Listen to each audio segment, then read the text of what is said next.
ব্যবস্থা করেন, কারণ এটা আপনার দায়িত্ব। কথা বলেন ঠিক কিনা? এবার আমরা এই সমাজে একটা কথা বলি, কই খাওয়াবে কি, এরকম একটা কথা বলি না, খাওয়াবে কি? আচ্ছা, খাওয়াই কি বাবা নাকি আল্লাহ? আল্লাহ। অনেক সংসারের অভিভাবক যারা ইনকাম করে তারা হঠাৎ করে যখন মারা যায়, তাই বলে কি সংসার থেমে যায়? সাময়িক একটু কষ্টের মধ্যে পড়ে, এটা ঠিক আছে, কিন্তু এনি হাউ অন্যদিকে ইনকামের ব্যবস্থা করে দেন তিনি কে?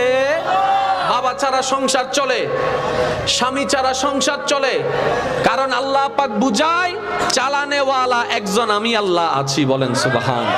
আমি অনুরোধ জানাবো, চরিত্র হচ্ছে সবচেয়ে বড় সম্পদ। এই চরিত্রকে টিকায় রাখার জন্য আপনার সন্তান যদি উপযুক্ত হয় তাদেরকে বিয়ের ব্যবস্থা করে দেন, সুন্নত নিয়মে বিয়ের ব্যবস্থা করে দেন।